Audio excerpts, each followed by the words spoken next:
मराठों के मैकियावेली नाना फडणवीस। आज हम एक ऐसे वीर पुरुष और राजनीति के धनी को पहचाने जिन्होंने निष्ठा से अपना कर्तव्य वहन किया और कभी भी किसी पद या अन्य लालच को अपने आसपास आने नहीं दिया। 12 फरवरी 1742 को सतारा, महाराष्ट्र में बालाजी जनार्दन भानु का जन्म हुआ, जिन्हें सभी प्यार से नाना कहते थे। नाना के दादा बालाजी महादजी ने मराठा साम्राज्य की रक्षा करते हुए प्राणों की आहुति दी थी। छत्रपति शाहूजी महाराज ने बालाजी महादजी को फडणवीस की उपाधि प्रदान की। मराठा साम्राज्य के चौथे पेशवा माधवराव के लिए नाना फडणवीस जी मंत्री के रूप में कार्यरत थे।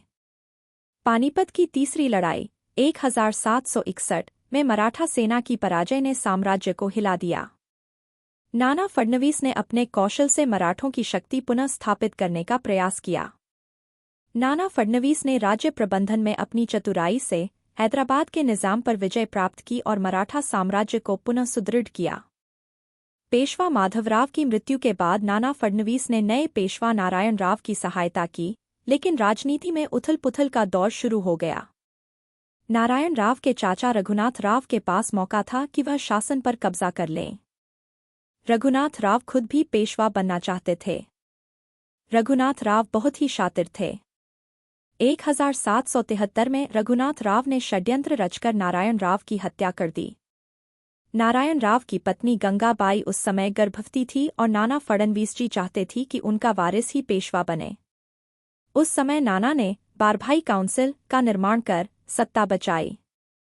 नाना फडणवीस जी दूरदर्शी थे। वह इस बात से भलीभांति परिचित थे कि मराठों के सबसे बड़े दुश्मन अंग्रेजी और फ्रांसीसी व्यापारी हैं।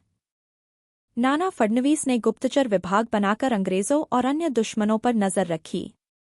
उनकी चतुराई से अंग्रेज भी सतर्क रहते थे। मराठा साम्राज्य के गद्दार शासक रघुनाथ राव ने एक बार फिर से पेशवा बनने की कोशिश की। इसके लिए उसने अंग्रेजी सेना की मदद ली और मराठों पर हमला बोल दिया। रघुनाथ राव की साजिशों के बीच नाना फडणवीस ने निजाम और भोंसले के साथ समझौता कर अंग्रेजी आक्रमण को रोका। 1782 में सालबाई की संधि के तहत अंग्रेजों से युद्ध का अंत हुआ। मराठा और अंग्रेज शांतिपूर्वक रहते रहे। अंग्रेजों ने माधवराव नारायण को पेशवा मान लिया और यमुना नदी के पश्चिम का समस्त भूभाग महादजी शिंदे को लौटा दिया। अंग्रेजों और मराठों में यह संधि 20 वर्षों तक शांतिपूर्वक चलती रही। नाना फडणवीस ने मराठा साम्राज्य के सम्मान को बनाए रखा, कई कठिनाइयों में भी राज्य को स्थिरता प्रदान की। जब राज्य में अस्थिरता आई, नाना फडणवीस जी ने हालातों पर काबू पाया और उन्हें फिर से स्थिर किया।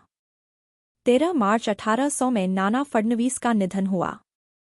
उनकी चतुराई और निष्ठा का स्मरण मराठा साम्राज्य में अमिट रहेगा। उनकी सूझबूझ और राजनीति के कायल अंग्रेज और मुगल भी थे। उन्हें मराठा साम्राज्य के चाणक्य एवं मराठों के मैकियावेली का सम्मान प्राप्त हुआ। बालाजी जनार्दन भानु यानी श्री नाना फडणवीस को हमारा शत शत नमन। वंदे मातरम। इस वीडियो को लाइक करें, कमेंट सेक्शन में जाकर कमेंट दें और अपने स्नेहिजनों के साथ वीडियो जरूर शेयर करें। आभार।